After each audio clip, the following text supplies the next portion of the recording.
Hello and welcome to this week's episode of Talking Skritt. I'm your host John, better known as Dan Ronyax Band, with a fantastic show for you.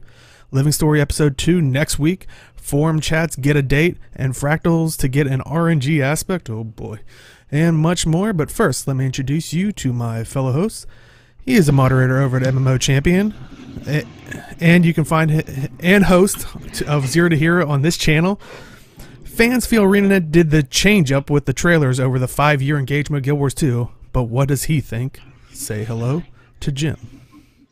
I dig it. Trailer was good, yo.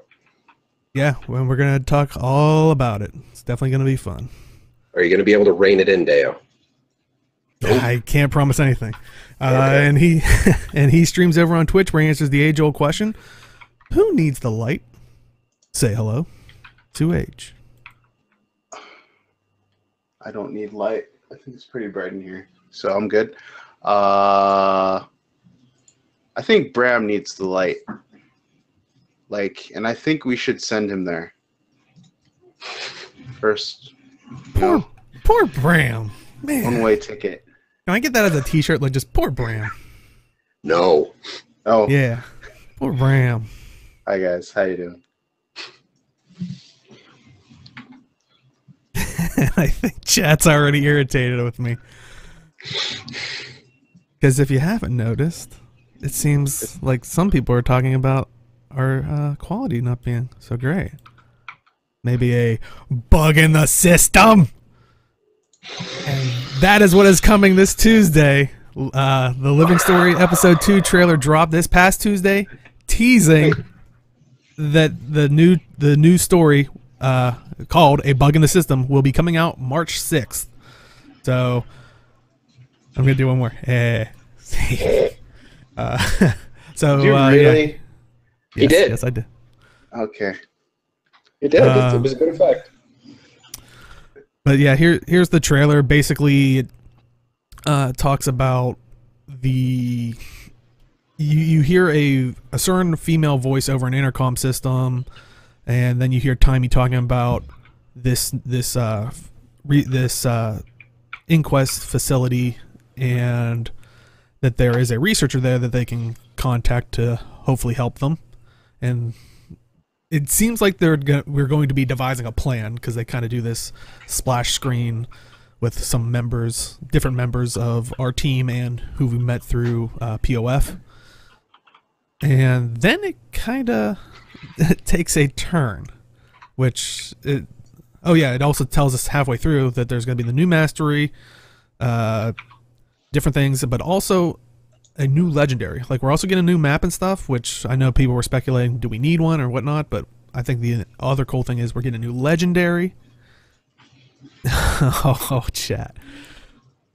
And then, yeah, it kind of takes a creepy turn where you hear a voice start singing "Fear Not This Night," while it kind of goes into like a distorted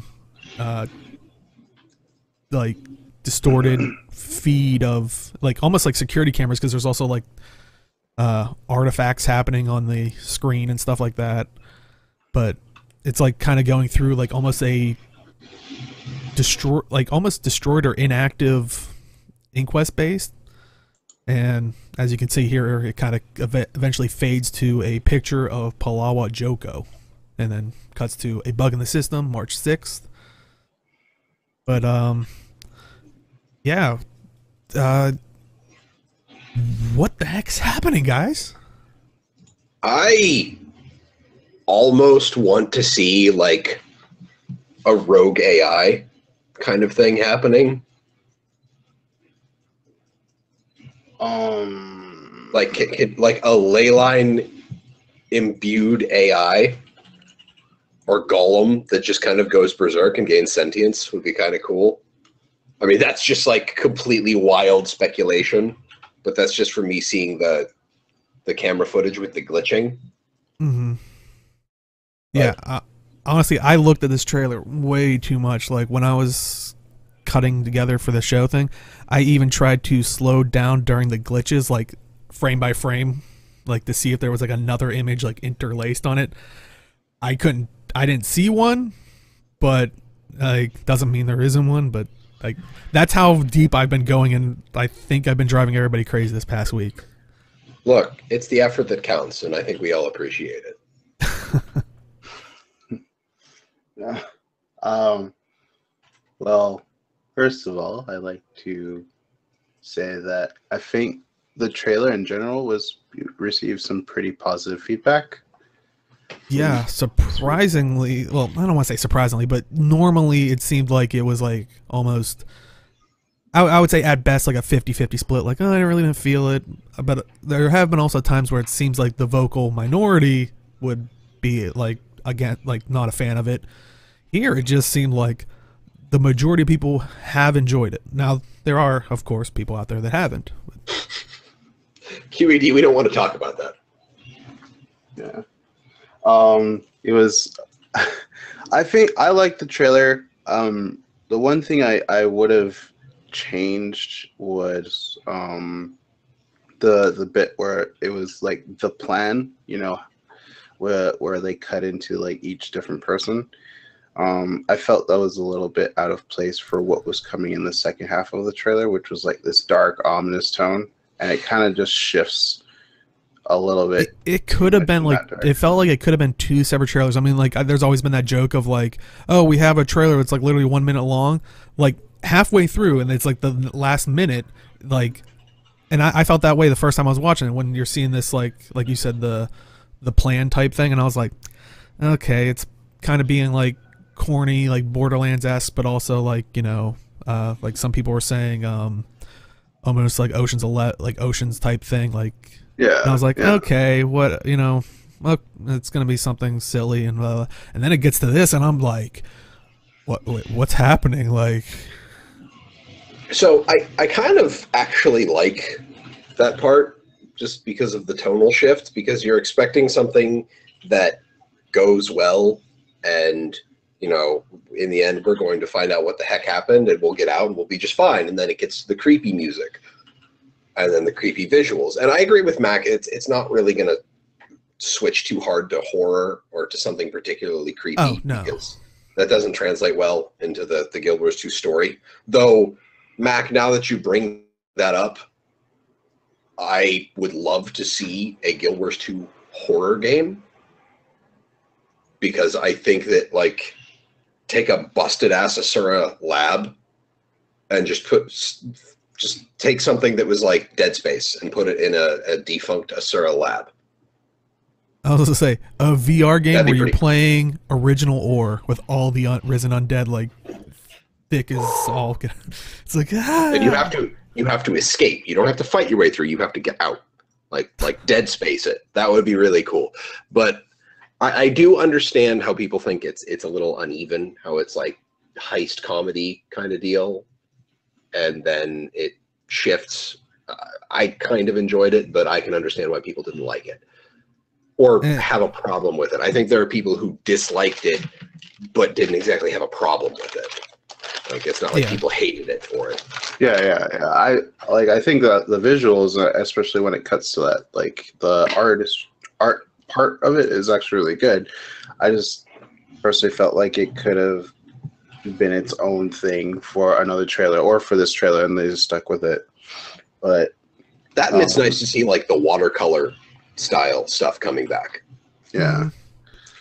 The one thing I am scared of is when you've seen the Sentry drone things in there, and I'm like, oh, not another stealth mission. Like, please, no. Like, I don't want to be like, I like the story behind the K thing, but I just did not like controlling K. Like, I didn't want to play the game as not my character type thing. Yeah, you were talking before about how you don't like stuff that changes your hotbar, so. Yeah, so hopefully they don't. That bar was OP as. It was, but it wasn't like, it just, Maybe it's I actually enjoyed helping people because, yeah, you kind of already play like a thief-like character, but it was like, yeah, you probably enjoyed it. You were probably like, this is how thief should always be. It should. It really should. It was glorious.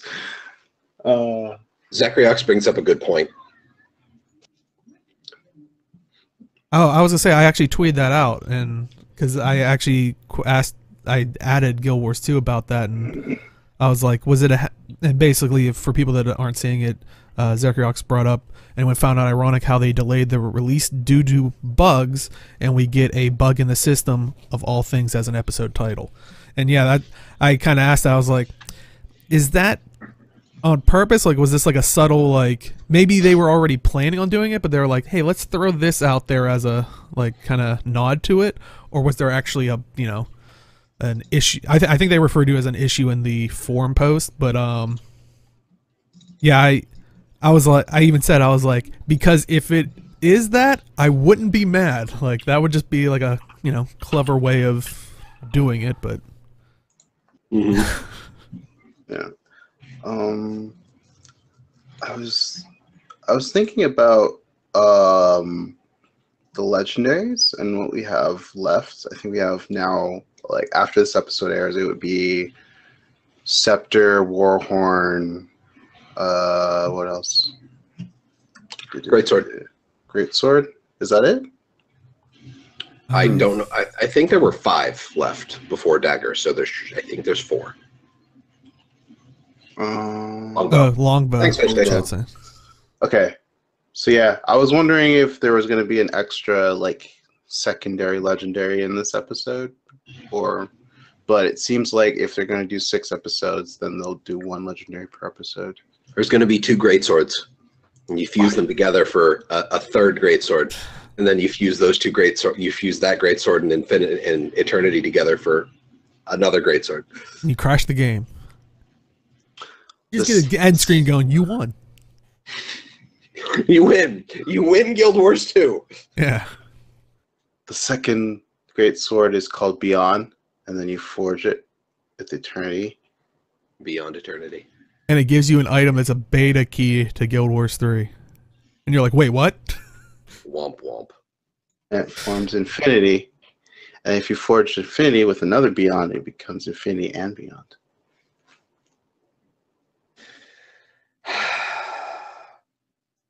Yep. Oh, this is what we've become. Yep. And I love it. But yeah, a lot of people actually, first thing that people were reacting to, I think, was kind of the legendary weapon. I'm assuming that's the legendary weapon they're showing off afterwards. I mean, it'd be pretty crazy if they gave that much screen time to an Asuran wielding a common dagger thing, but we kind of have it slowed in just that part, as you can kind of see it being wielded. And it kind of brought a little bit of outrage from the player base if it is in fact the dagger that people are thinking it is, because while we've never seen a picture of it, the what is it called? The Claw of Connor. I don't know if I'm pronouncing it right, but yeah, basically it's you hear about it in Ghosts of Ascalon, but it's it kind of has a description of like those gems you kind of see on it. But the problem with it is it's supposed to, the person that holds it is supposed to be kind of the Connor, the leader of the Char, of like all 4 of the sub-factions. So if it's a legendary and wielded by anybody like an Asuran, doesn't that kind of put it in a, you know, predicament? Technically, I can wield a shining blade, so. But see, that was the weird thing. I think people weirdly weren't were at first up in arms about anybody can join the Shining Blade now, but then they kind of quickly got over it.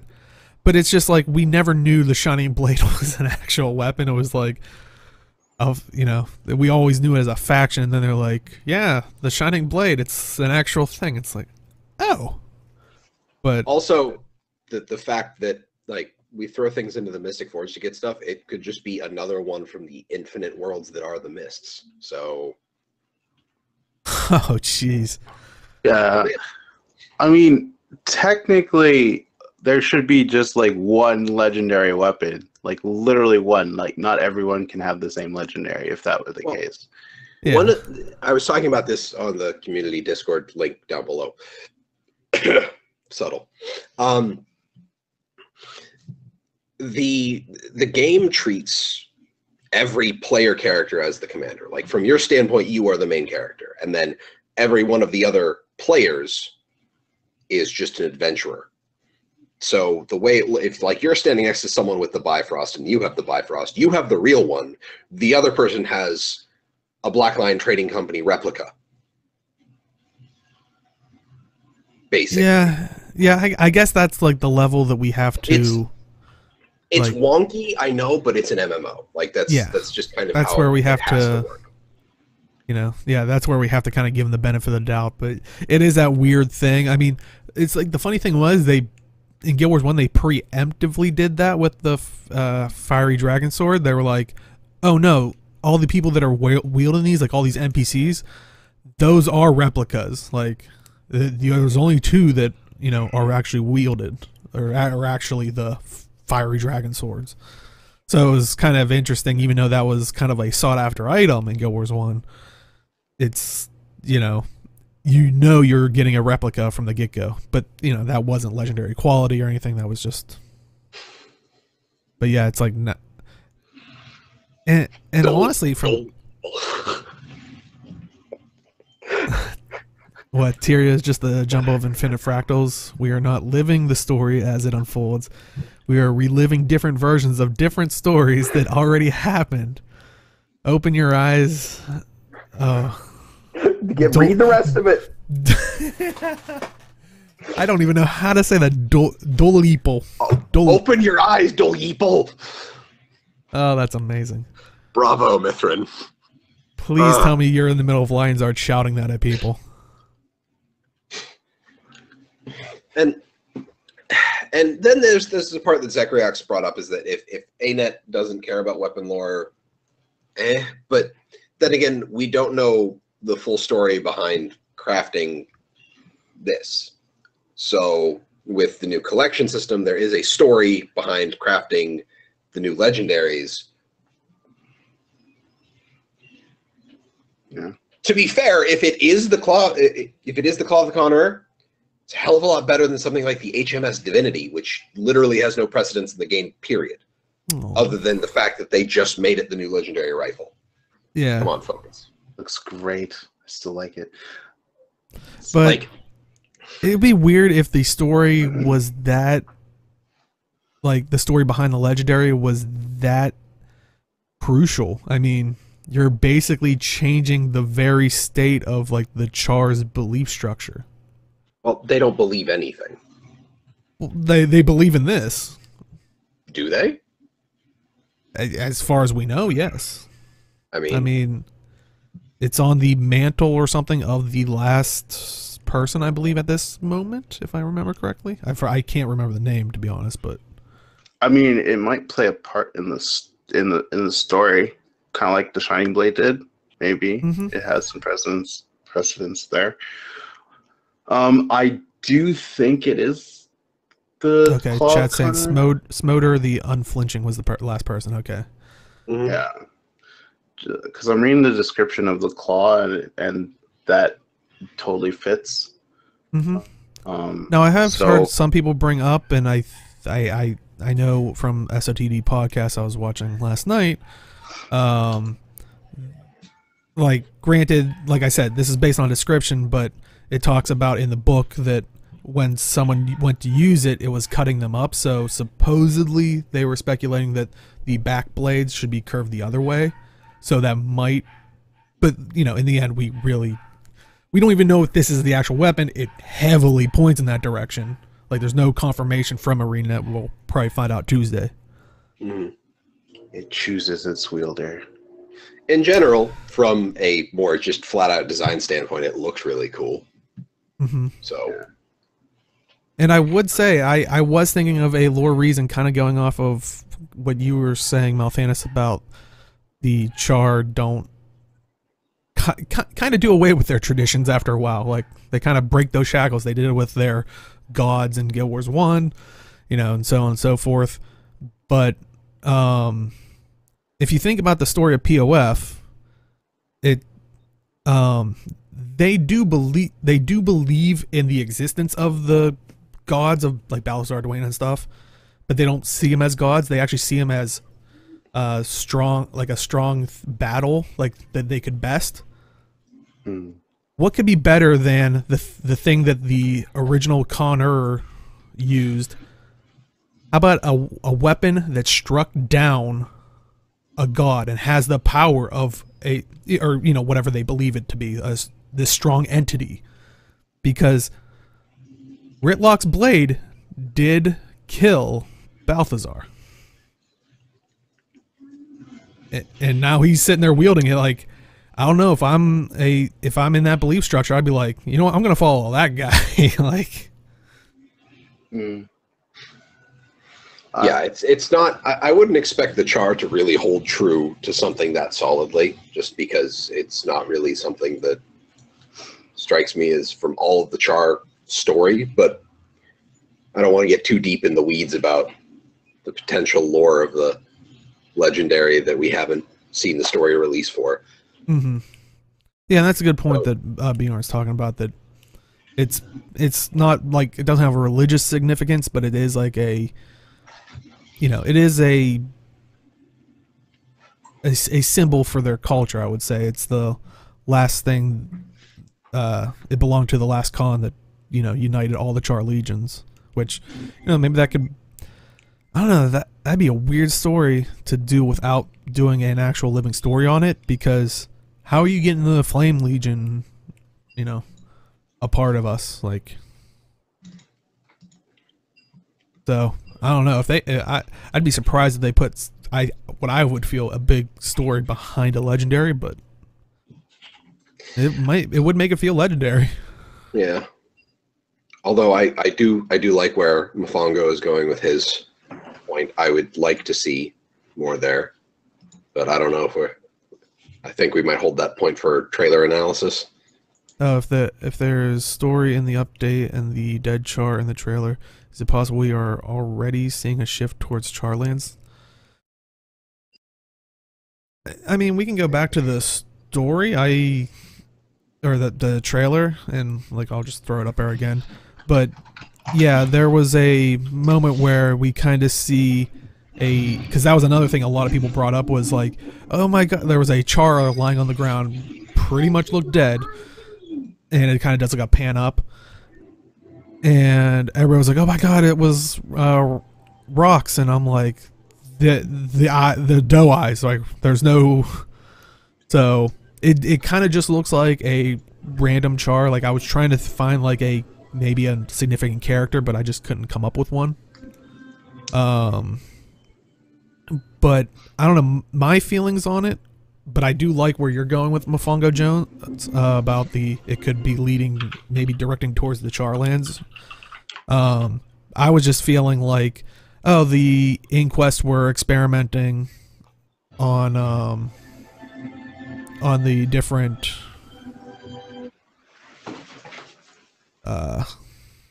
you know, they were just experimenting on the different races and maybe the different because we've seen in the past, like in the instances, they've also had different dragon minions and stuff like that, so maybe they're just experimenting on people as well with maybe the dragon magic and stuff like that.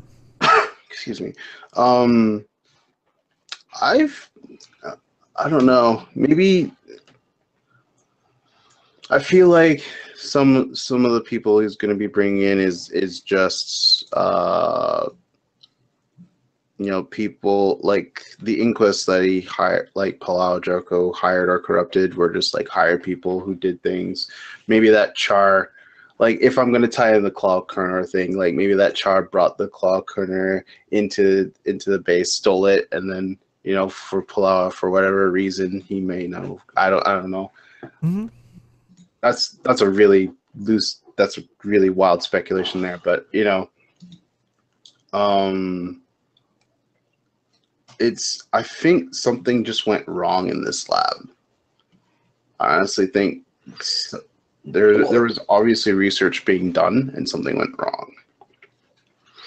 I mean, especially when they switch to, like, when the creepy version of Fear Not This Night starts playing, you see all the ley line, like, flowing through the lab. Yeah. And normally we don't see that in Asuran labs unless something has gone wrong. It looks like something has breached containment. So, and no, Mac, I will not leave the inquest alone. They don't have the proper permits. They didn't go through the council. Oh, I wouldn't be surprised if we're gonna find Awakened Asura, because I mean we had them in the last episode. I mean, and this kind of points at an Asuran lab, and then at the end we see something Joko. So if they're in any way connected, unless instead of this being 2 segments, this is like 3 segments of like that kind of intro thing that we were talking about, and then the lab, and then Joko. But I really do think I know we're going to get more Awakened Asura. I don't want to deal with them anymore because they explode. And not just when you kill them, they just like run at you, punch you, and then it was like, nope, I'm done. Pop.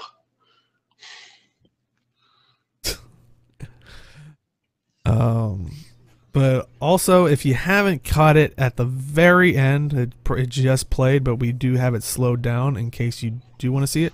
The painting that slowly zooms in on Joko, it actually moves and kind of gives a little bit of a smirk. Like I think it does like a full blink, and I slowed it down, but it still is easy to miss. So if you can't see it here, you can even use YouTube's like 25% slower speed, which if you want to do it on the original trailer, you know, link and stuff will be in the description. But like it is still pretty tough to see. But yeah, so I mean, as we zoom in, you can kind of see the painting is kind of covered in black sludge, and then you know he does that ever slightly movement, which it's like it's a moving painting. What the heck? Is it a painting? Or you can kind of even see like the sludge on his arms and stuff. So and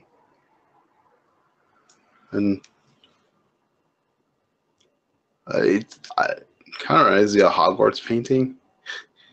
yeah. Well, the sludge on his arms and stuff, that's not on the painting, that's on the armor he's wearing. Yeah, that's like pretty common with the Awakened armor. But what I'm saying is there's also that sludge on the side of the painting. So is it just coincidence, or is it in Awakened lands for some reason? There's just freaking tar everywhere for whatever reason. Yeah, I'm not sure what to make of it. Yeah, Pinks has a point. The slower rate does kind of fudge with the. I mean, I could definitely see the blink at the slower rate, but the smirk, it still was Like seeing tough. the head move. I had it playing. I was at work. I usually work on my left screen, and on my right screen I have YouTube for most of the day because that's what keeps me sane, so I don't have to listen to, you know, everybody walking into my office and talking to the person who's supposed to be at help desk, which, dear God, we don't have a help desk person right now, so I've been taking phone calls again. I'm good. And I remember actually I had it full screened, and it was getting to the end, and it's just this slow zoom in on Joko on the portrait, and I was just like, oh, it's just, you know, we're going to deal with something of Joko's past or something. And then I see out of the corner of my eye, the head moves. And it kind of like looks toward the camera just a teeny bit.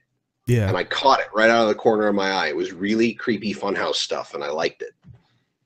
It looks like the Awakened are not just undead, but undead plus elemental? How so? I'm curious. But Zachary Ox brings up a good point. If the slowing down doesn't work, apparently if you speed it up, I was just normally slowing it down because I was just trying to see frame by frame, and that's how I saw it. But I guess speeding it up helps it a lot as well. Okay, so thought. Okay. This could make your gears turn Deo, so I apologize if we go way off the tracks with this. Off the tracks. Joko is incredibly strong. Yes? Incredibly powerful mage of some sort. Yes? I mean, like he has great magical capabilities. He's lived for a long time through the being a lich and magic, but I mean, he was bested by Tarai Asa, so he's on the same level as Tarai, which would Okay. See, my wonder is what if he was able to intercept some of the power that escaped from Zaitan when he died?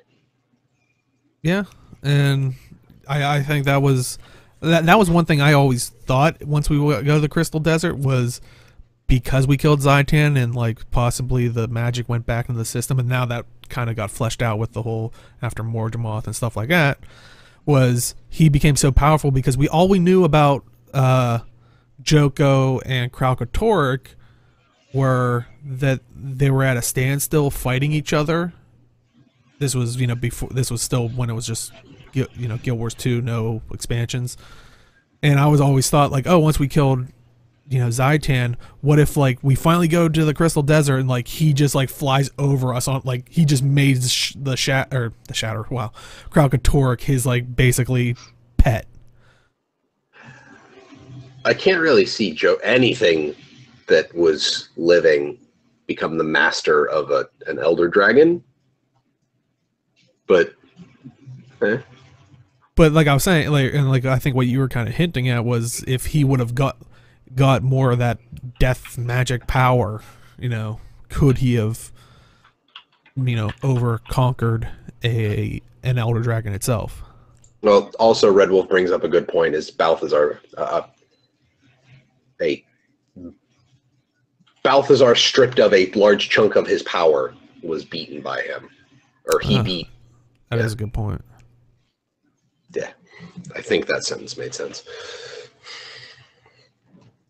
Yeah, I think Zacharyox kind of has it right. Is like he's a good strategist, and because I was gonna say, well, he did divert the river, but I think that was him making people do it. Like he's clever. I mean, so I think that might be where his strength is. And it has, let me, do you really think Joko is going to stand still for someone to paint that well? Do you think the students in Vabi could paint that good? No, it is a Mesmer, because we know from the NPC in POF that Mesmers are painters always. And it has to be Soundless Sylvari because they went crazy because no one gets to see their art. Wow. I don't know. Didn't the Soundless get a... I can't remember if they went over the Soundless during Heart of Thorns. Like, did they all get... I don't think any of them were, if anything, over there, or if there were some, they were affected. Yeah. Yeah. Well, I'm talking more about in Heart of Thorns. I'm wondering what happened when Morgemoth was up, but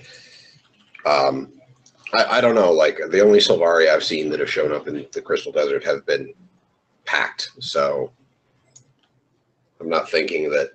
I don't think that Joko was able to capture any Sylvari painters. Well, and there was another Mesmer angle I like.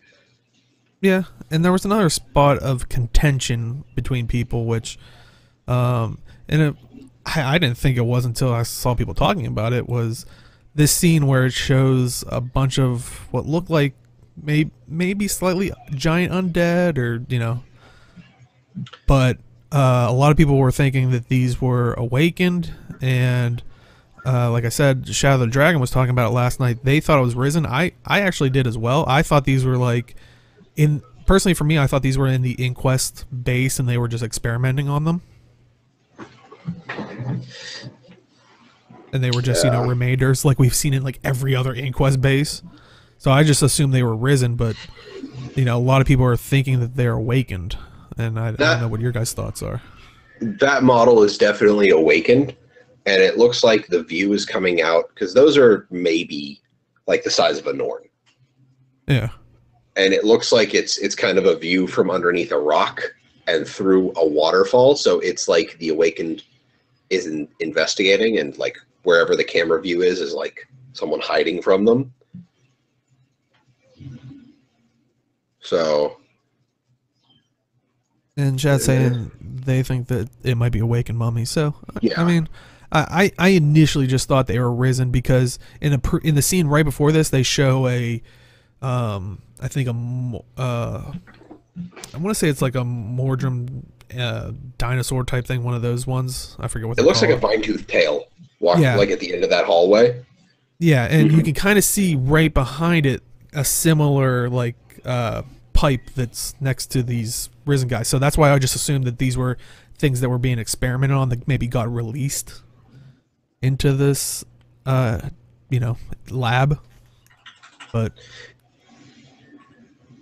yeah, I could definitely see the possibility of it being a awakened. Though I do want to say I still didn't spoil Shadow of the Dragon's theory on it, so definitely check them out when they release their video and podcast and stuff. So, but maybe it's both.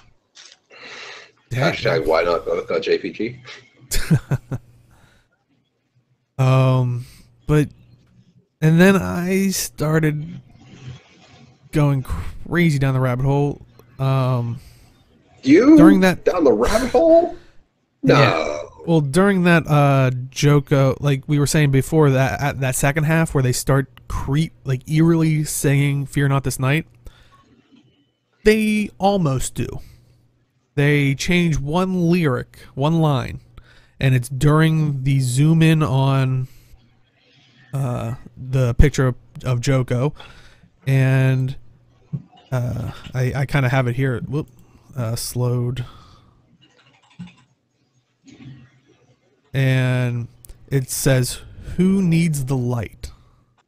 And that's not found anywhere in Fear Not This Night, the original song, but that is the only lyric that does change this time around, which is really interesting and eerie. Very creepy. And like, I wanted to go down the rabbit hole of, a lot of people are just referring to it as "who needs the light" as in a statement. But like I said, if you turn on closed captioning on YouTube, and like Zacharyox is saying, it is quoted with a question mark. So that's the interesting thing of someone's posing a question. Who is this person singing? Which there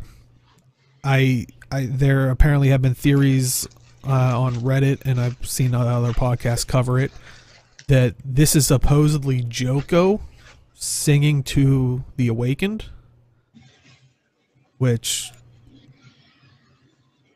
yeah, and that Culture Savage brings up a good point. Fear Not This Night was kind of a lullaby type thing that the Pale Tree would sing to the Sylvari, and that's why a lot of people have speculated maybe this is Joko speaking to his Awakened.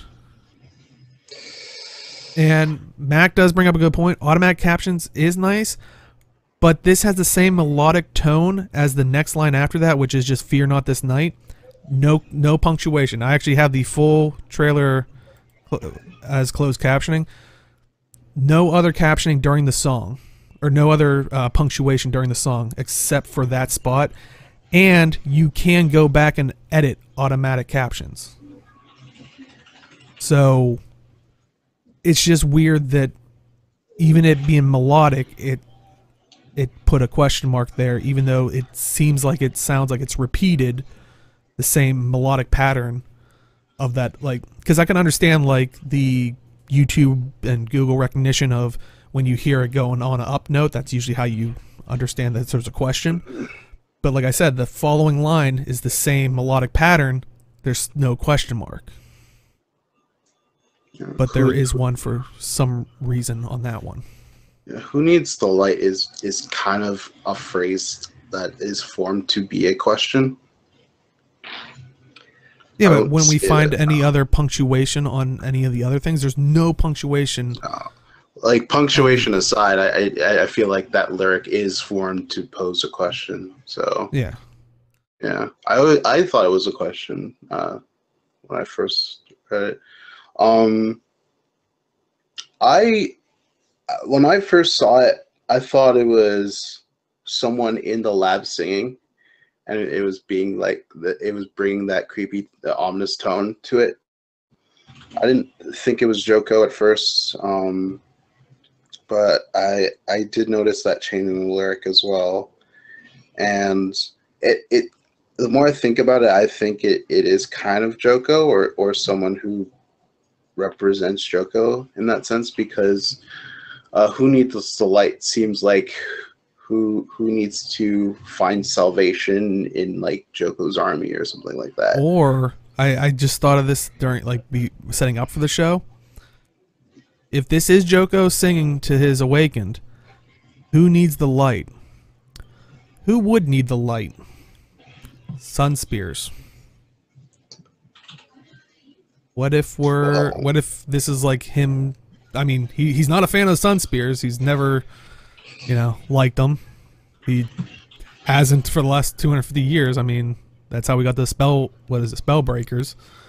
So maybe this is surprise him new class Paragon. Yeah. I would they're releasing an elite spec in a living story. Just one.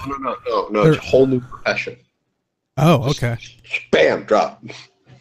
I would say honestly, in Joko's eyes, probably everyone needs the light who's alive, not just Sunspears. Sunspears would be like the immediate one. Well, I guess us first, because we didn't free him from jail. I kind of have to say that I agree with Mithrin's point, is that it's more of a dismissal of the light. And that's how I initially listened to it, and that's why I was bringing this up was, it's like, oh, who needs you, like type of thing, like. And that's why I was so puzzled why it was a question mark, because usually you wouldn't put a question mark after that statement. It's more of a statement of like, who needs you, get out of here, like you're pointless type thing. That's interesting. That's an interesting way to look at it. But with the question mark, it definitely, if that is, like I said, if it is Arena going in there and actually making sure it's a question mark for whatever reason. I think they do these things just to see how much we speculate. Like there's no real reason behind it. They just go back and add a question mark to something. It's just like, let's see how much they. It's like literally in the middle of like a word. It's like, what does that mean? Actually, it would have been really funny if during parts of the glitchy bit, they did the weird fonts in the closed captioning. If they were able to do that, like the glitch fonts that you see in the web. That would be crazy. And Uncultured Savage, I don't really recall. I mean, there were constant references to the light in World of Warcraft, but that was, paladins and shit. But I don't know if there's ever been a particular hard call to the light or the dark or what have you in Guild Wars 2. I mean, shadows, of course. The rank of an Order of Whispers was a Lightbringer. Yeah, like Mofongo Jones is saying. Yeah, I mean, that's...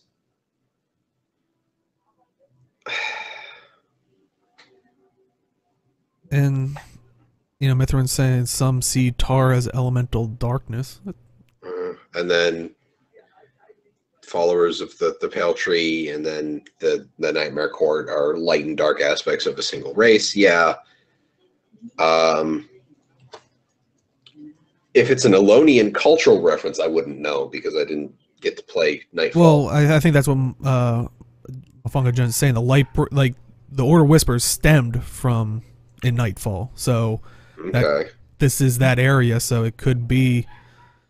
Well, that and they had Daybreak, and if we're going to continue off of them riffing off of the name of Nightfall as we continue our shenanigans in Ilona. Yeah, sure. I mean, I could see them continually doing, references to light and shadow and darkness. So. Or you can also plop in Dwayne in the Goddess of Light. Yeah, it's maybe he's trying to take another god's power or something, but. The gods would need to be here first. They're all gone. Yeah, and Zachary Ox, that's why I originally was saying maybe the Sun Spears, because that's the other thing. It's like, if we're saying the Lightbringer thing with the Order Whispers, Sun Spears could also fall under that thing just because they are also from, you know, Guild Wars 1 Nightfall, like they're from the same region. They actually talk about it here more so than I would say Order Whispers. I mean, there was a slight mention, I think, of Order Whispers in POF just because we had the Order of Shadows. Which, if we're talking about this whole light darkness thing, I think, like you guys were briefly mentioning, we now have the Order of Shadows, so it's like... And I think the guy that's, when you first see it, I think that was the guy that was helping us, who's, I don't know if he's the leader, but he was part of the Order of Shadows that was helping us through the story. And then there's Doom. Yeah. Well, I don't think we're going to see Doom in the main story because we already saw him in the raid. Doom is at this point considered a side story to Guild Wars 2, which is why he's raid content. So I don't think we're going to see him in the main plot. It would be cool. I totally think that would be awesome, but he's dealt with in the new raid wing. So I don't think we're going to be seeing him. Yeah, Zegriox, I think that's a good possibility of like them trying to squash out the rest of the Sun Spears, but it's just curious that like I said, it's a question of, you know, who needs the light. Like maybe this is almost a propaganda piece to all of Alona, like, you know, who needs the light? Like, you don't need the Sun Spears or something like that.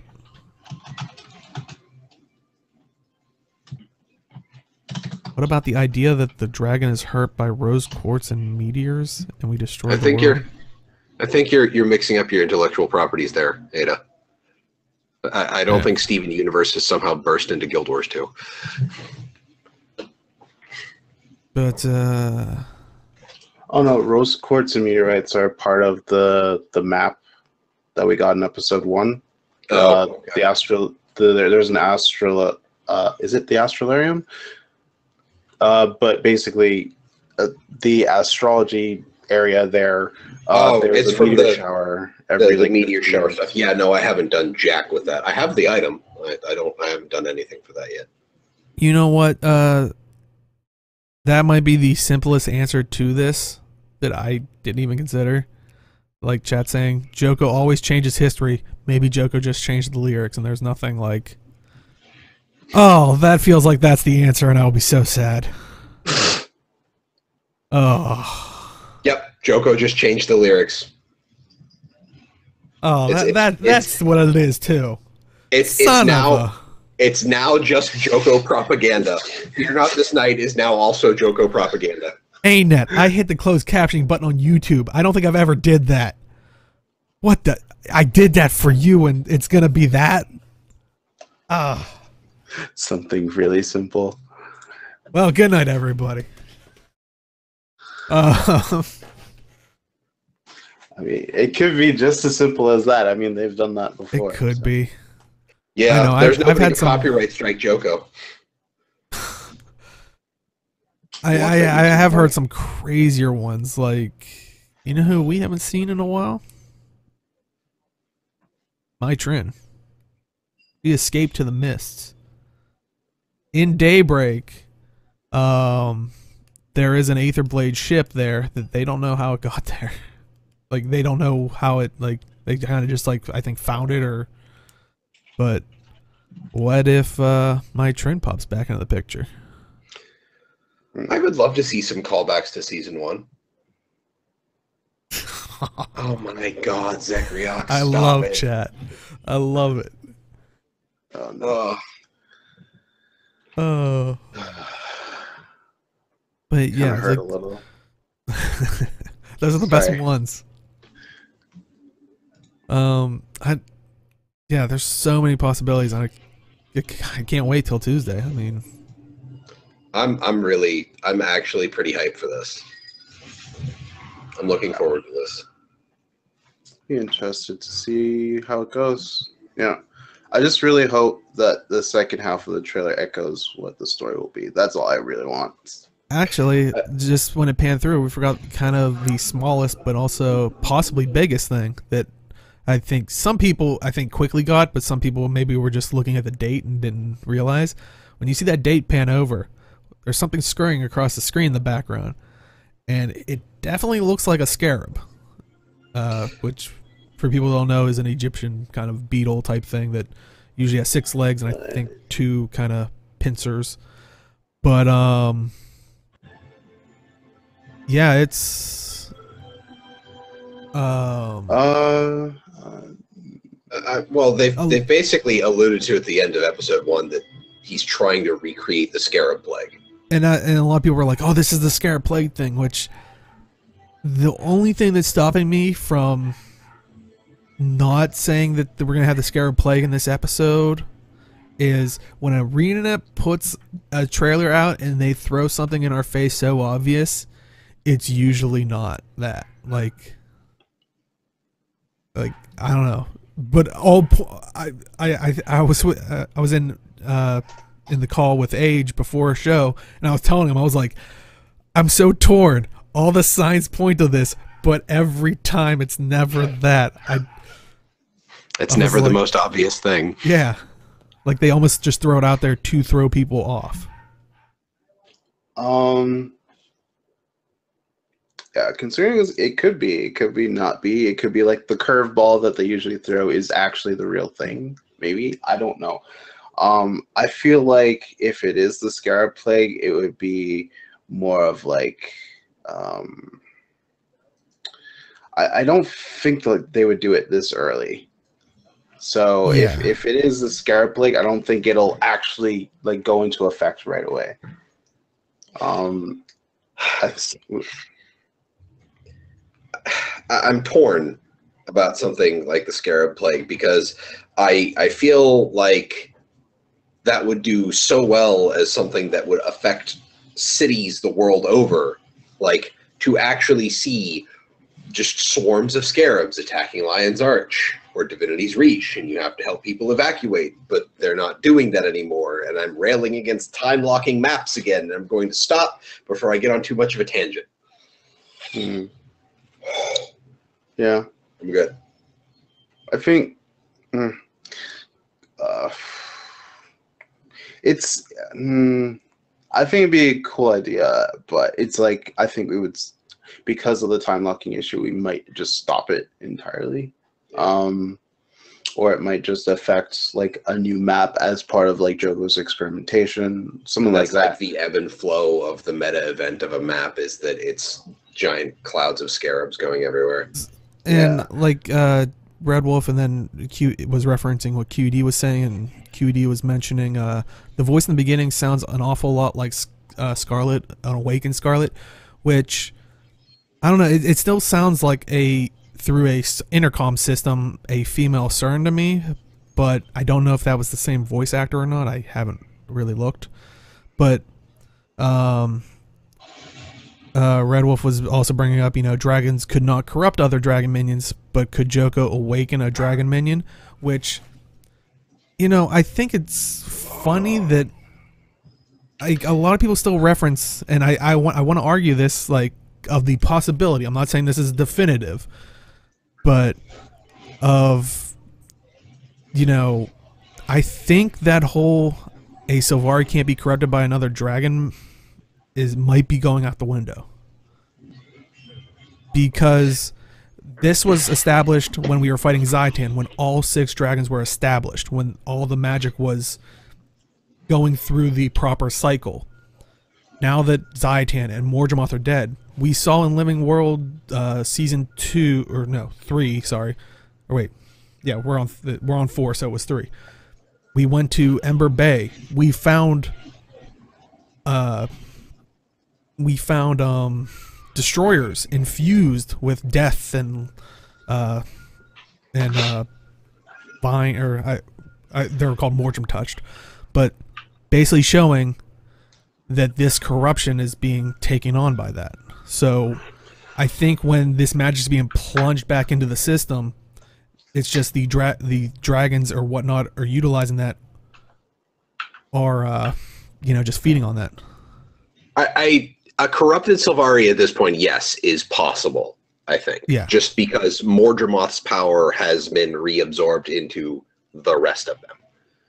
So I agree with you that it's no longer a Sylvari cannot be corrupted by the other dragons kind of thing.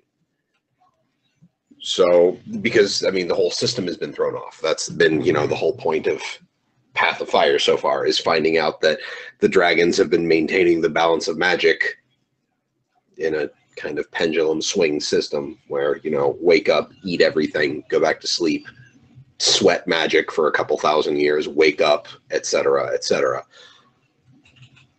So, no, they become a giant seaweed elemental, the Fongo Jones. That's what they a deep sea dragon corrupted Sylvari is, a giant seaweed elemental. I don't know. Like we went from the Scarab Plague to corrupting Sylvari. Isn't Guild Wars 2 lore fun? Yeah. And you are right, Ada, that it does. I think it does say when you click on one of those mobs, it does say that each dragon, like it said, they took on those aspects once Primordus absorbed the magic.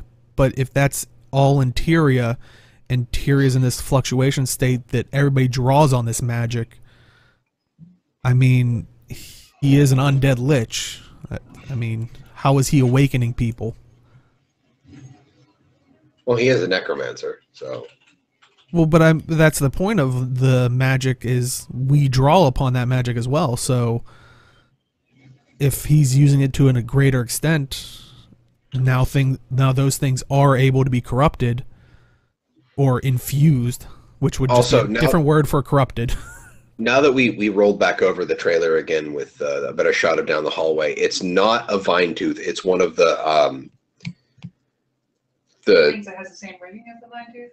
What's that? The thingy that has the same rating as the vine tooth? it's the thing that has the same rigging as the vine tooth. The ones that summon the artifact weapons and stuff. The like leaper, like the awakened. Oh, yeah. That have like the Kopesh basically for a tail. Okay. Yeah. It's not necessarily a cannon, and I kind of agree with Zachary. It's hard to say. I don't think we're necessarily going to be giving Sylvari more direct plot, because they kind of got the whole expansion to themselves. I think this is going to be a more human-centric one, but yeah, I think that might be like a side thing where they say, like, because I mean we are stocking up on Sylvari in our group. Like, I mean, they may not be with us right now, but we did have Canuck, and I think Kaith is now joining us, right? Like, I think Kaith is kind of like on probationary terms with Dragon's Watch.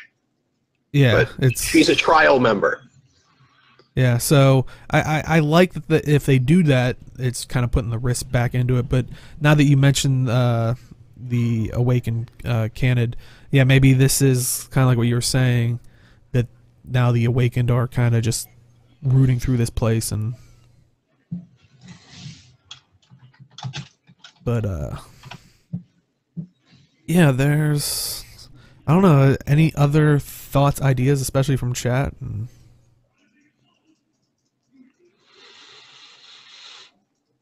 I mean, I got nothing. I'm just excited. This was a good trailer. I could try to bring trailer. Scarlet into this, but I don't know if people want that. Well, I know people have been talking about, you know, it sounds like Scarlet's voice doing the announcements. It's Asuran female, or Asura female. Like it's not Tara Strong. That's not Scarlet's voice. As much as I would love to see more Scarlet, I don't think we're going to see Scarlet again. Oh, I don't think we're going to see Scarlet again. Like, I feel like we actually killed her, but I still can't give up that what was left on the back of that blueprint. Someday you'll realize you needed me, or need. Oh, I totally agree that the aftermath of what Scarlet did is going to echo through the rest of the game, but I don't think we'll ever see anything more than that from Scarlet, which disappoints me, but apparently we're hitting close to role-playing territory.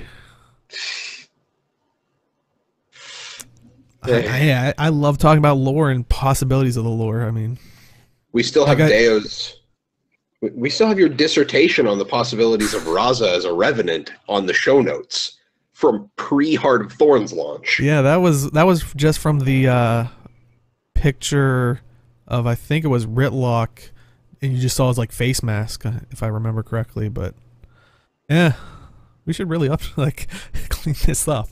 No, leave it for posterity. Okay. Chad is saying, on the Asuran table, when Timey talks about these scientists, there are 3 materials. One is purple crystal, one is dark goo, and one is kind of a red material. Oh yeah, like in the very beginning when I still have hopes for season 1 to return permanently. I'm hopeful. Tertiary thing. It'd be nice. Yeah. Back in 2025. Yes. Sure, let's go with that. So, oh, go ahead. On the table, Awakened Crystal, Tar from basically all of the Awakened lands, and Bloodstone. Yeah. It's because, of course, Bloodstone has something to do with what's going on. Because why not at this point? I think Chat's saying there's only 2 Revenants in lore. I know Ritlock. Who's the other Char that's a Revenant? I would assume the one that's a Renegade, because there are NPCs throughout the entire area of Path of Fire that are okay. The new elite specs. I didn't even think of that, yeah. But well, I think we probably exhausted as much as we could from the trailer. I mean, like I said, I can't wait to hop in Tuesday. And quick thing, if you, for some reason you haven't hopped in, just logged into the game, you can still get episode 1 for free if you log in, and you don't even have to play it. You just have to log in and it unlocks on your account. Even I'm pretty sure it's still the case. Even if you don't have Heart of Thorns or POF, it unlocks. You just can't play it. So if you have an account, there's no reason not to. Just that way you don't have to pay 200 gems down the road at whatever point. But yeah, I mean, everybody's talking about, we were talking about Revenants from the Mists. Let's talk about some Fractals.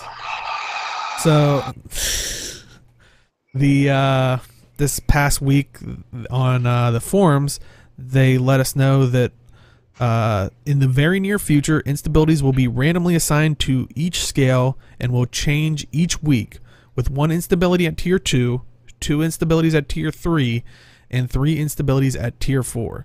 And instabilities will be enabled via a per map whitelist, so designers can easily update which instabilities will ever be available for a certain fractal. So it sounds like we're getting kind of random instabilities for fractals, but they are going through it with a fine-tooth comb and making sure an instability is not going to just make it so you can't really do the fractal very well. Which, that's great. I'm okay with that. And from I was reading the forums for further responses. This won't make it easier for them to develop new instabilities, but it will make it easier for them to add new instabilities. So this doesn't affect like the balance of anything, aside from, what fractals you can get what instabilities with. But if they do add any instabilities in the future, this will be a lot easier for them to slot them into the system rather than trying to shuffle everything around, because previously it was just, you have these instabilities for this fractal level, that's what it was. So now they don't have to shuffle the whole list every time they want to add a new instability in. Yeah, I think this is a good move, especially, and I've heard other people, because I haven't done that many high-level fractals, but apparently, of course, always the issue is there are certain ones that people won't do because they are more challenging with that definitive instability. Now that it's random, you're more likely to maybe run the one that, you want to get done, but unfortunately no one ever wants to do it because of, insert this crazy instability. I mean, Age, I know you've had experience with more higher level fractals. Have you noticed where people will be like, "Oh, I'm not doing fractal with blah blah blah," because not really, to be honest. I know like social awkwardness is one instability people don't really like because they like the stack for boons and stuff. yeah. I think hamstring was another one that people didn't like all too much. Which one's hamstring? I think it's the lower your health, the slower you are. Okay. Something like that. But yeah, I'm thinking if you I think people are afraid of like weird combinations that will just make a fractal in very difficult. So I guess it's going to be interesting to see what are viable combinations that are challenging, but not just mind-numbingly like just want to make you go to sleep. Right. And Mithrin, I think that was another comment in the thread, is that the developer said that they do have the capability to prevent certain instabilities from rolling together. Yeah. And I'm kind of with Zekriox on this. As much as I know stacking is a mechanic in a large number of MMOs, I kind of hate the fact that it's just everybody pile on top of each other. Because boon application is in a fairly wide radius for most abilities that apply boons. But Chronomancer wells. I need the alacrity meltdowns. Well, then you can all like stack around the circle and not be in your social awkwardness range. Also, you don't need permanent alacrity uptime to beat this stuff. I have not heard anything about a new fractal update. I would imagine that would have been in that like little list of the. Yeah, they said mastery, stuff. Legendary dagger, map, and what was the fourth thing that was on that list? Story. Yeah, story. I think I know Fractal and Raids are on their own timetable, but I think Fractals in particular will come in with a story. I think there might be the possibility of a new raid and new Fractal next Living Story patch around that time. Because it has been a while. Okay, now yeah. Yeah, I was say I didn't hear anything with this update, but I would imagine they would have said something along the lines. But I mean, overall, are you guys happy that this is a change? I mean, yeah, I'm 50-50 on it. I definitely want to see the combinations, but yeah, it's to mix things up. I understand that, but there are also concerns as well. So yeah, social awkwardness is a tiny range. 44 units if you hit an enemy while within 44 of an ally. So like it just sounds like they're stopping stacking on each other with that one. It's literally like the radius of your character model. Yeah. So yeah, you can all pretty comfortably fit inside a Mesmer well. But then there's AoEs. Have your Mesmer place the well better. But yeah, I mean, those are supposed changes. I mean, when they implement it and you run fractals, let them know how you feel. But I just think this is a good way to keep things different and challenging, since it's. But I mean, granted, I'm not a I haven't ran high fractals, so I don't have that experience, unfortunately. But it does make me want to play it more. Mm-hmm. But other than that,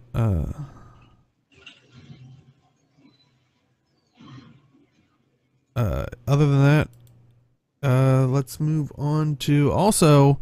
We talked about it last week.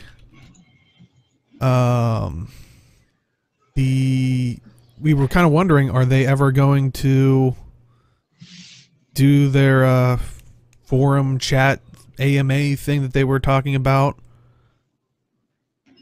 but we were like, they were planning on doing it in February. They were running out of time, and it looks like they did give us a date. It isn't in February, of course, hence being March.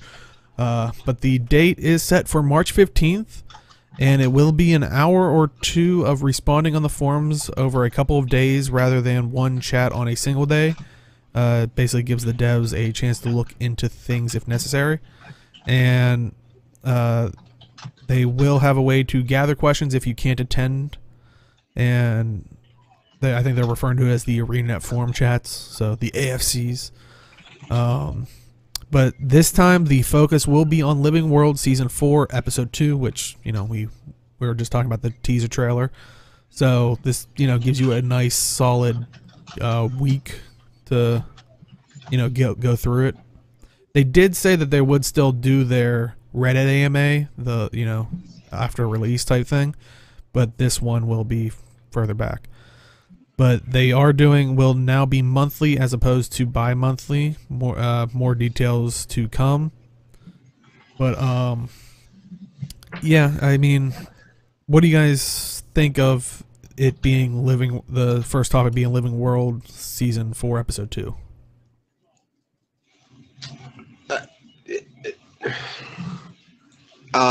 Let's see here. When was that again? March 15th?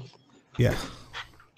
I think it's the at least Friday. At least that's, if we're getting this on the 6th, at least that's a week and 2 days after. Yeah. Not like the AMA. Yeah, and they're willing to gather questions. So if you aren't able to make it, so I think it's a nicer way to do the releases like this. I know when they were first pitching this idea, I was more hopeful of and I think some other people were, and I think how we talked about it, we were more hopeful of this being like, hey guys, let's talk about the state of World v. World, or talk about PvP, or just kind of almost general topics with the devs there. But I just hope all of them aren't just after the Living World, like a Living World thing. At the very least, if they're making this monthly, that means that it's not like they're like, we're gonna talk about just the Living World update. So yeah, they really can't have a focus topic on that every month. Yeah. Yeah. Someone asked, where's Malik, by the way? Malik? Yeah. He's the Sylvari, right? Yeah. Right? That they basically said that, yeah, we dropped the ball on him, and he's probably not going to show up. Probably not. But that leaves room for probably will. Well, nothing is ever off the table, Deo. Yes. I mean, I know that's still an old adage from Colin, but I don't ever really expect Malik to show back up, which makes me sad because that would have been cool. But yeah, it's not going to happen. But yeah, they also, I remember them saying they also have a plan for next month. They didn't tell us what it was, they didn't say what it was, but yeah, I'm definitely curious to see how this goes, and excited to see what information comes out. And I think the important thing is, they're trying to be more transparent and engaging. So, please don't, be rude to them or anything like that. I mean, I think that should go without saying, but in the end, it is the internet. People are going to be jerks because it's going to happen. I mean, I wouldn't be surprised if there was somebody commenting on the trailer videos, like, why are you spending your time making these trailers when, PvP balance sucks? And it's like... Different formats.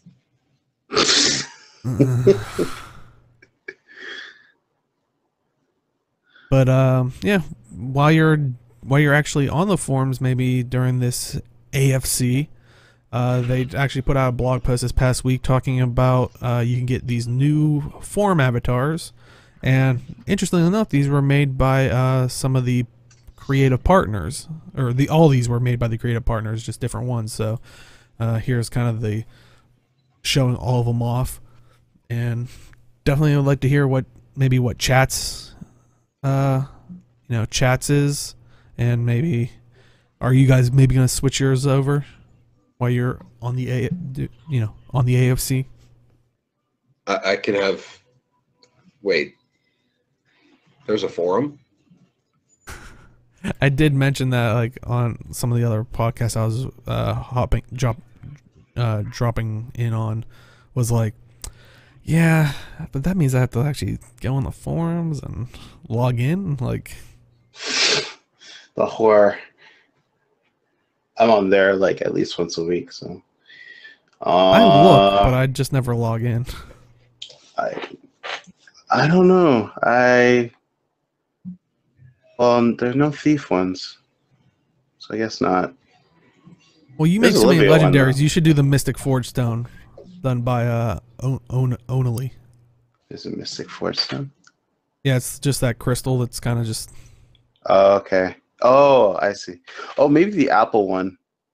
I was thinking that I was like, oh, yeah, Apple, of course. But part of me is also like, I feel like I have to pick the Skritt for obvious reasons, but Right.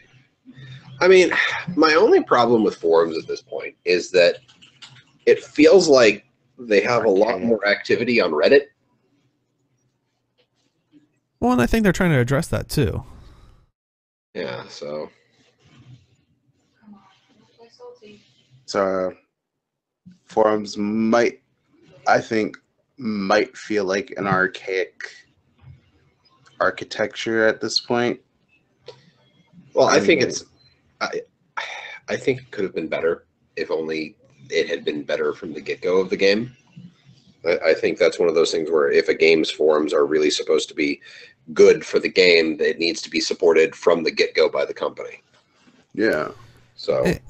And Mac, I understand that, it might feel like there's not much to talk about if we're talking about avatar pictures, but like I said, I think the important thing out of this is it's from the creative partners. Like, it's great that they're implementing, the creative partners. This is what will entice, content creators if they can do that across the board. I mean, this will get more people to hopefully, ideally down the road, maybe pick up the game again or, purchase the game, because it's, I mean, if you support your content creators, I think that's one good way to have them be your advertisers, which is kind of one of their goals of their fan base is their advertisers.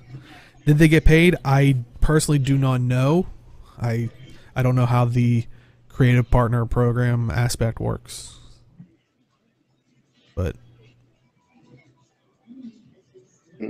yeah, I mean, that's the one thing I've been amazed with when I was playing Warframe, was they have their own section where you can buy things through the Steam store, and they, I think, get a portion of that, and it's like it might be a character, it might be a skin on a character, it might be a different skin on a weapon or a different back piece skin. Like, I don't think Guild Wars 2 ever go to that length, because it'd be harder to kind of police that. But I think this is a good, step in that kind of a direction of supporting your creator, supporting your community.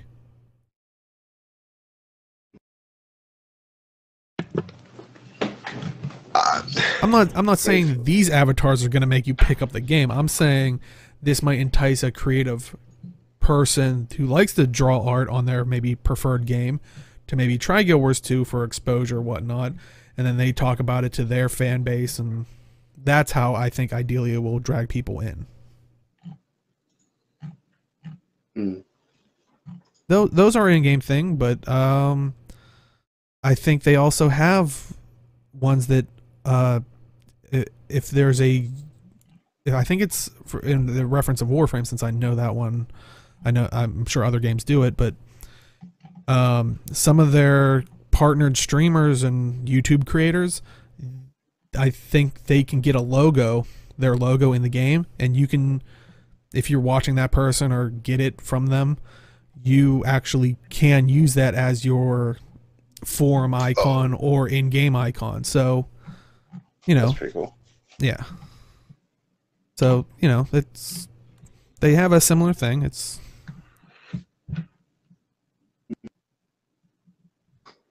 Well, I mean, that's the route that they're trying to go, is through their player base. And that's, And I think this is one way to eventually have it lead to that. But one thing I want from the new episode, new hairstyles. Well, I don't know if those are on a timetable. Oh yeah, I'm sure it's going to be a, you know. Hairstyles is, yes, I think,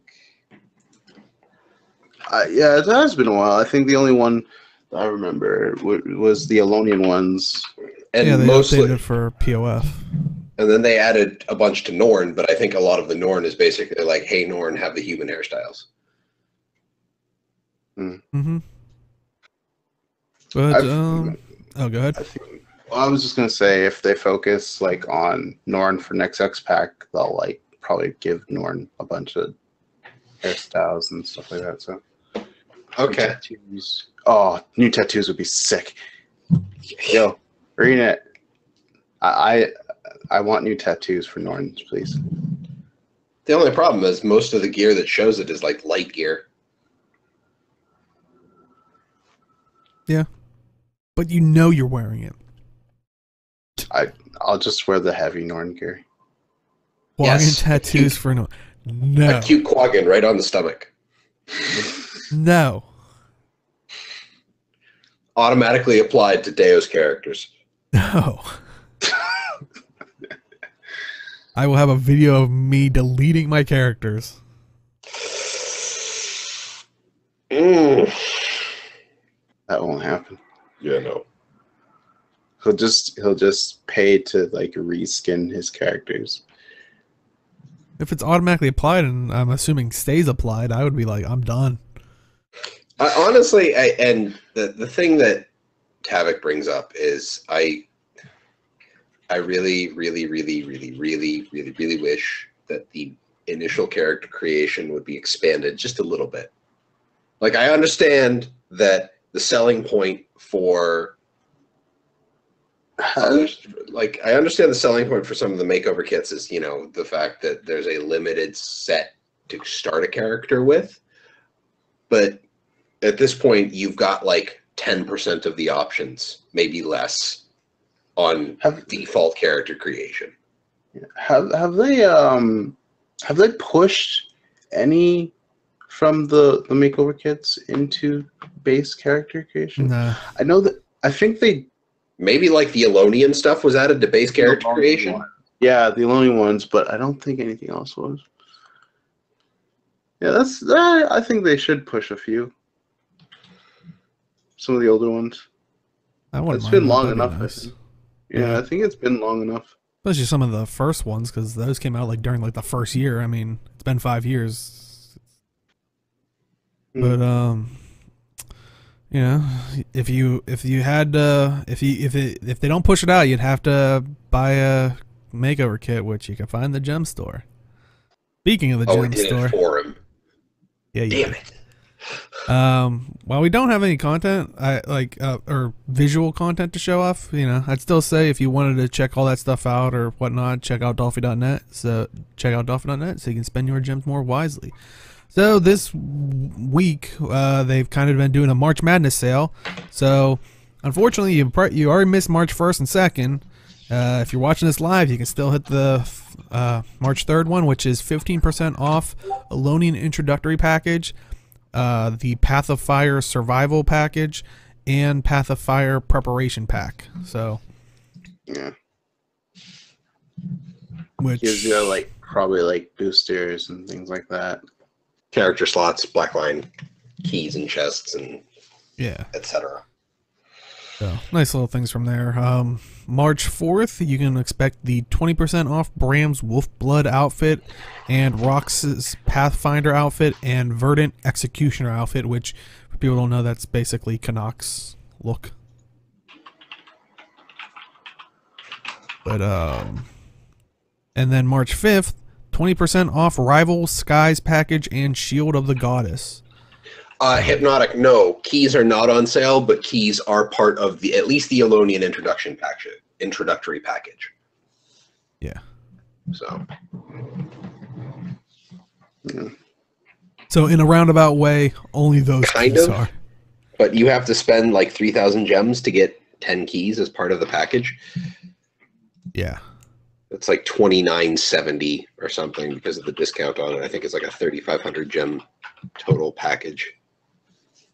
And also right now for a limited time, the branded wing backpack and glider combo for 700 gems, the plush Arene backpack cover for 400 gems, and the fuzzy Arene hat for 400 gems.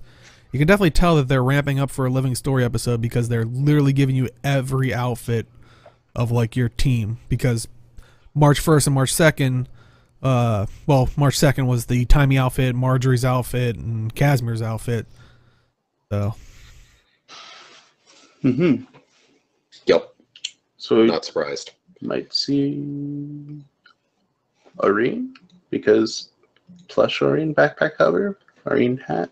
And before we get a Griffin glider skin that looks like Arene. A lot of people have been wondering that. But yeah, you can pick those up. Like I said, they've been in the store and stuff like that. So this is kind of their second, third, however many go around. But yeah, you can pick them up on sale. So make sure to do that if you are interested in them. Last up for Community Corner, Mighty Teapot is doing another elitist raiding party. So for people who don't know, it's basically a raiding speed run event. So 8 guilds will battle for a share of over 20,000 gold, glory, and bragging rights, along with other special prizes. This is occurring from April 7th to 8th, 5 p.m. GMT.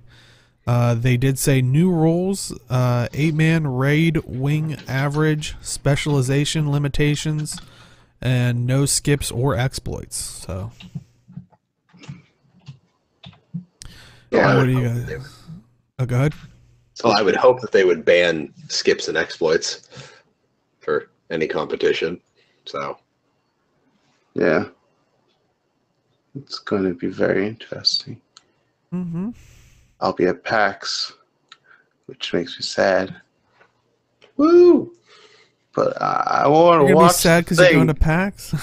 Well, no, I'm going to be sad. I'm going to miss. Well, I guess I can watch the VOD, but Can't watch it live. I guess in the evenings I could watch it live. But Well, hey, to be fair, Krista might be able to make her cheesecake at the Airbnb that we're at. So oh, did you talk to her about it? yeah, This is not the time to talk about it. But is she going to? We'll This is the time to talk about it. But, it's. Let's talk about it. I honestly, Zekriox, like I'd like to see someone like maybe doing a fashion contest thing. I know some guilds have tried it in the past, but I still remember one that I did in WoW. And it was a fun time just hanging out with my friends on a TeamSpeak, just joking around But I think someone who would be the best to do that. it's stuff like that. Like, I like it when there's like a theme and you have to be some kind of dragon minion, skin yourself to look like that, stuff like that. That's cool. Otherwise, it's kind of a subjective thing as to who thinks somebody looks the best. You could have categories. and Mithrin, when they referred to no exploits, I think they weren't just referring to you just had to run Revenant. Well, they probably mean no bugs, so that means nobody can play Revenant. Revenant. Yeah, is there any underwater sections of the raid? Because let's not go down that road. Okay, and Ada's saying the Crichton Herald is planning on doing a fashion contest. I was gonna say, I swear I heard like a guild or someone trying to do one, but maybe that's where I heard it. So, definitely check out Crichton Herald, and maybe you'll be able to enter and get your fashion on.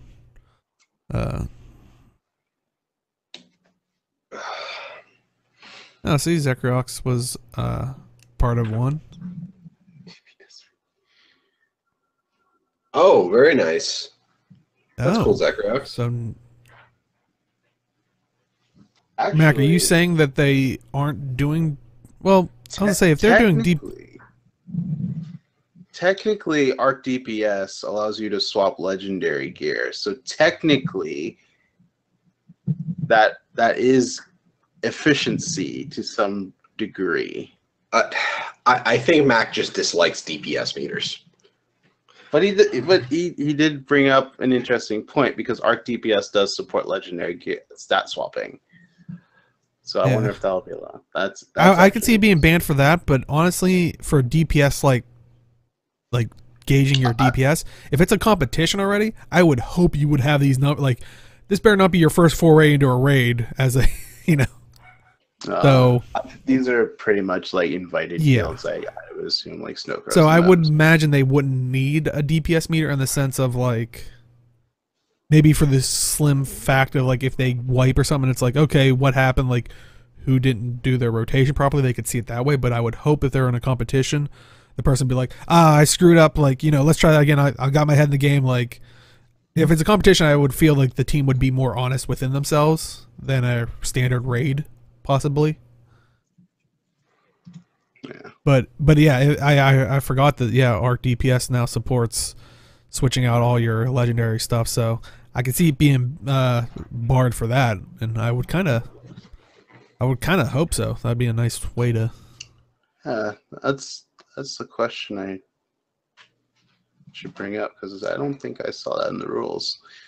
And it might not have been thought of because didn't the Arc DPS thing just happen this past week, or so it's fairly it was early this week, yeah. So yeah, I guess so. So yeah, maybe they'll have to make an amendment to it. And Hypnotic, you do raise a good point. If they do wipe it, it would be pretty much lost anyways. But who knows? Maybe there's another like a hiccup in like someone's There's second and third place as well. Yeah. People could screw up in different locations, but like I said, it's unlikely. If it's legal, it's to find out who's the most toxic elitist guild. That doesn't require rating.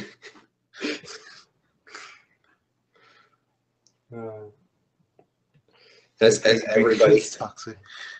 Well, no. If you want to be the most toxic guild, it just means your entire raid has to skin the toxic alliance gem store stuff for the entirety of the raid. Basically, if you have a skin that relates to the toxic alliance, you have to have that, right? That's the most toxic guild. That's how you win. You show up, you're like, well, okay, where's my 20,000 gold? Like, we are clearly the most toxic, so we're the most elitist. So give us the money. Give us the money. Yeah, but that is it for this week. Jim, where can they find you? I can be found on Twitter at MelthanusMMO. You can also find me here on twitch.tv/TalkingSkrit every Wednesday at 7 p.m. Eastern Standard Time for our Zero to Hero PvP night, which is probably going to end up being a WW night for reasons that I will expound upon in the after show for people who may or may not be wondering. So I hope to see you all on Wednesdays and catch you on Twitter. Awesome. And Age, where can they find you? You can find me on Twitch, Twitter, and YouTube at Age Night Road. I did not stream this week. Earlier this week, I had like this massive chronic headache that just was not going away until I swapped with my gunners. So it's either I need new glasses or I need more sleep, which I did get. On that bed right there behind you? Oh, sorry, I'm just trying to increase the meme. Oh, I'm sorry. Yeah, the bed's behind me. I put out a video today. It was just catching up on all the Guild Wars 2 stuff, Thief things. I'm going to put out a second part to that vlog. That's going to be talking more about the YouTube, about the situation with YouTube and things like that. So that should be interesting. But yeah, and I'll stream this week something. Yeah. Awesome. So, yeah. Cool. And you can find me at simply_Deo on Twitch and Twitter. And what was it? Thursday, we actually, Malthanus and Tavik, with myself, we played, what was it, Soul Worker? I always want to call it Soul Walker for some reason. But it was a kind of anime, MMO. It's a free to play. Check it out on Steam if you want to. Soul Worker. It's pretty fun if you can get the servers to chat's yelling at me. But yeah, if you are popping at the very end, do stick around. We do a bit of an after show. If you do want to watch this in full, we do highlight it on Twitch. But if you prefer YouTube, we put it up on YouTube. And just search Talking Skritt. It's usually the first one that pops up. That goes up on Sundays at noon Eastern, 9 a.m. Pacific. But like I said, if you're watching this on YouTube or maybe the VOD on Twitch, you can make it out to the live show on Saturdays at 4 p.m. Eastern, 1 p.m. Pacific. We do a pre-show, after show. You know, we like talking with you guys live, so definitely, you know, make sure to do that. And this week, I'd like to thank for the Twitch host from Hypnotic One, Moonkiller NV, 7-Bit Brian, Sundura, Jaibu Cool. Oh, you just switched on me. That Chevron, Serene Virus, Kasky, Shadows of the Dragon Podcast, which is SOTD_podcast, host of Ascalon, and it switched again. I think I got everybody, just in case. I don't think I got Jaibu Cool, but if I did, hey, you got it twice. And that is it for this week, and have fun with the new living story, and we will see everybody next week. Take care. Bye, everybody.